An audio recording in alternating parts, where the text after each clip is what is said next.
نہیں پرہیزگار سمجھ کر گھر سے واہ واہ واہ واہ، سبحان اللہ سبحان اللہ۔ آج بہت سارے لوگوں کے زندہ باد، عیبوں کو دیکھ کر ہم ماحول میں تماشا بناتے ہیں، لوگوں کی ماضی کی زندگی کو دیکھ کر اس کی عزت پر، اس کے ناموس پر حملہ کرتے ہیں ہم، حالانکہ وہ توبہ کر چکا ہوتا ہے۔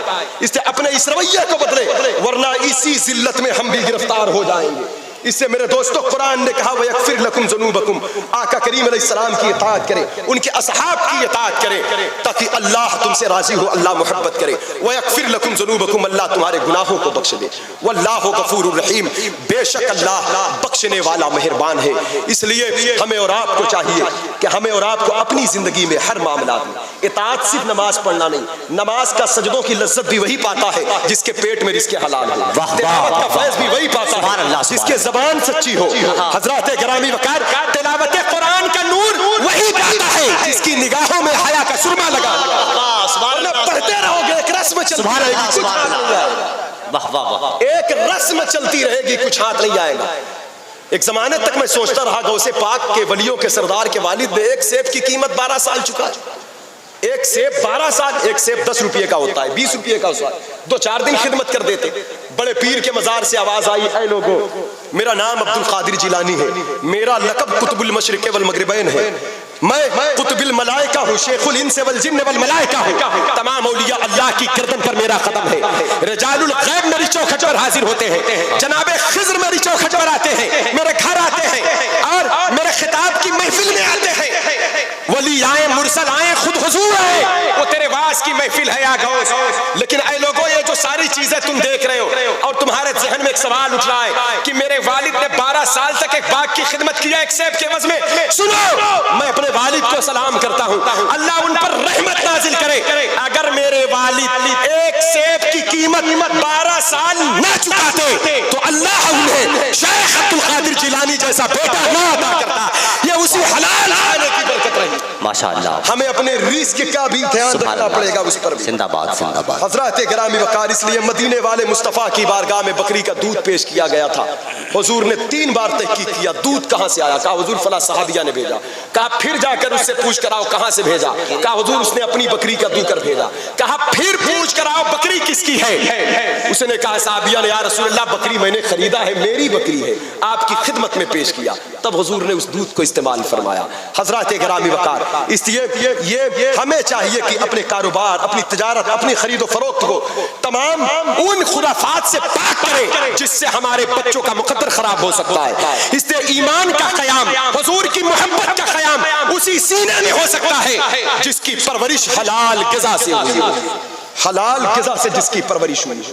اس لیے حلال کھائیں، بچوں کو حلال کھلائیں۔ ایک بات اور دیکھ لیں، یہ فانی زندگی ہے، المال والبنون زینت الحیات الدنیا والباقیات الصالحات، دنیا کا مال اس کی زیب و زینت، تمہاری اولادیں، یہ ساری چیزیں ختم ہونے والی ہیں، جو کچھ باقی ہے وہ نیک اعمال، اچھے اعمال، اچھے اعمال۔ حضرات گرامی وقار، اگر انسان حلال کا سستا کپڑا پہنا ہے، معمولی کپڑا، تو وہی بادشاہت، وہی فخر کا لباس ہے۔ اگر آپ سوکھا روکھا کھاتے ہیں حلال کا ہے تو وہی بڑی ڈش ہے، بڑی غذا، ورنہ بہت مہنگے جوڑے، بہت قیمتی جوڑے، بہت اچھی مہنگی ڈش آپ کھائیں، اگر اس میں حلال کی آمیزش نہیں ہے تو پھر اس کھانے پر لعنت ہے، آپ 1000 بار بسم اللہ پڑھ لیں۔ بے شک بے شک بے شک۔ حضرات گرامی وقار، اس لیے ضرورت اس بات کہ ہم کو اپنے رویے کو بدلنا پڑے گا، ہم پہلے خود مسلمان بنے، نگاہیں مسلمان ہو، زبان مسلمان ہو، دل بھائیوں کا، پڑوسیوں کا نفرت پال پال کے، بغض، اناد، حسد، تکبر رکھے ہوئے، یہ کیا ہے؟ کیا یہ فعل ابلیس نہیں ہے؟ حسد کیا ہے؟ نفرت کیا ہے؟ تکبر کیا ہے؟ کیا یہ چیزیں ہمارے اندر پروان نہیں چاہتی؟ غالباً ایک بزرگ ہمارے الہ آباد میں صوفی سلطان میاں صاحب کے فرما رہے تھے قل یا ایھا الکافرون، محبوب کہو کافروں سے۔ میں نے کہا حضرت حضور کے دور میں سامنے کافر کھڑے تھے، ابو جہل تھا، ابو لہب تھا، عتبہ تھا، شیبہ تھا، عتیبہ تھا، کفار تھے، مشرکین تھے۔ آج ہم نماز میں کہتے قل یا ایھا الکافرون، پیچھے سب مسلمان کھڑے، ہم کس سے کہتے ہیں؟ ہاں ہاں، زندہ باد زندہ باد۔ آج ہم فجر، ظہر، عصر، مغرب میں کھڑے ہوئے، اللہ اکبر، سورہ فاتحہ، قل یا ایھا الکافرون لا اعبد ما تعبدون، محبوب کہو کافروں سے جس کو تم پوچھتے ہو ہم اس کو نہیں پوچھتے، تمہارا خدا ہو ہمارا خدا نہیں۔ پوری صورت یہی، کون کف کافر یہاں، کون کون مشرک ہے؟ مسکرا کر جواب دیا، کہا بیٹا بات دراصل ہے، مسجد میں جب ہم نماز میں پڑھ لیں وہاں کافر تو نہیں کھڑا ہے لیکن کفر کا حصہ ہمارے اندر چھپا ہوا ہے، کفر کا اثر ہمارے اندر، یہ بغض، حسد کیا ہے؟ یہ تکبر کیا ہے؟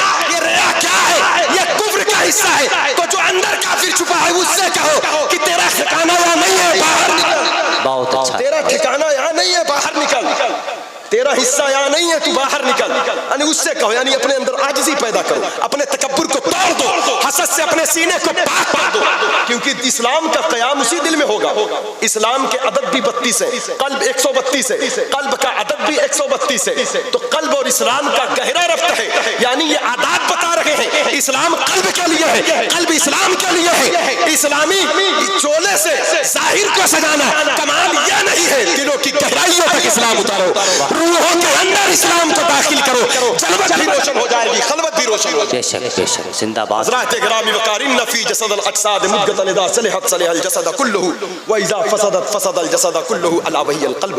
بے شک انسان کے جسم میں ایک گوشت کا لتڑا ہے، وہ صحیح ہو جائے تو پورا بدن صحیح ہو جائے، وہ خراب ہو جائے تو پورا بدن خراب ہو جائے. فرمایا میرے مصطفیٰ نے وہ دل ہے، وہ دل کیسا ہونا چاہیے؟ میرے امام نے بریلی سے آواز دیا، دل ہے وہ دل جو تیری یاد سے معمور رہا، سر ہے وہ سر جو تیرے قدموں پہ قربان گیا، انہیں جانا انہیں مانا، نہ رکھا غیر سے کام، للہ الحمد میں دنیا سے مسلمان گیا. اللہ تبارک و تعالی ہم سب کو نیکیوں کی توفیق دے، اور آقا کریم علیہ السلام کی، آپ کے اصحاب کی سچی اطاعت کی توفیق عطا فرمائے. مسلک اہل سنت والجماعت پر مضبوطی سے قائم رکھے، اور جس کا سچا ترجمان مسلک اعلیٰ حضرت ہے، اسی پر اللہ ہم سب کو قائم رکھے، اسی پر موت عطا فرمائے. بولنے سننے میں قصداً سہمن لفظاً مانن کوئی غلطی خطا ہو، اللہ ہم سب کو معاف فرمائے. بہت لوگ علماء بیٹھے ہیں، مشائخ بیٹھے ہیں، صوفیاء بیٹھے ہیں، آپ میں سے بڑے نیک پرہیزگار لوگ بیٹھے ہیں. نیکوں کی موجودگی، نیکوں کی صحبت بھی باعث برکت ہے، رحمت ہے. آئیے پچھلے گناہوں سے معافی مانگے، آئندہ گناہوں سے بچنے کا ارادہ کریں. کوئی ناراض ہو تو اس کو راضی کریں، باپ ناراض ہو تو راضی کر لینا گھر جا کے، امی ناراض ہو تو قدموں کو چوم لینا، کسی سے بات چیت بند ہو تو اس سے اپنا رشتہ محبت اچھا کرو، کسی کا حق آتا ہے تو اس کے حق کو ادا کرو، نہیں ادا کر سکتے تو معافی مانگ کر راضی کراؤ. موت کا فرشتہ کبھی بھی ملاقات کر سکتا ہے. یہ حقوق العباد اس کی گرفت سے نکلے، اور اللہ پاک سے آئے معافی مانگے، معافی مانگے، معافی مانگے. پڑھ لے میرے ساتھ مل کر پڑھیں استغفر اللہ، استغفر اللہ. ارادہ پکا کرے، سچا کرے، توفیق اللہ کی طرف سے ملتی ہے. کوئی نہیں کہتا تھا بشر حافظ اتنے بڑے بڑی بن جائیں گے، کوئی نہیں کہتا تھا فضیل ابن عیاض مشائخ کے چشت کے افسر اعلیٰ بن جائیں گے، کوئی نہیں کہہ سکتا تھا کہ حبیب اجمی جیسا سود خور حسن بصری کا خلیفہ بنے گا، کوئی نہیں کہہ سکتا تھا کہ ابراہیم بن ادہم جیسا دنیا دار دریا کی مچھلیوں پر جا کر حکومت کرے گا. لیکن جب بندہ توبہ کرتا ہے تو اس کی رحمت ایسے برستی ہے کہ ذرے کو اٹھا کر آفتاب سے زیادہ روشن کر دیتا ہے. پڑھے میرے ساتھ، پڑھے، ارادہ کرے نیکیوں کی طرف آنے کا. پڑھے استغفر اللہ، استغفر اللہ، استغفر اللہ ربی من کل ذنب واتوب الیہ، استغفر اللہ کل ذنوبی یا ستار یا غفار، حق لا الہ الا اللہ محمد رسول اللہ صلی اللہ علیہ وسلم، بحق الشیخ عبد القادر الجیلانی وما علینا الا البلاغ. سبحان اللہ، ماشاء اللہ. محترم حضرات، آج کی اس پرفتن دور میں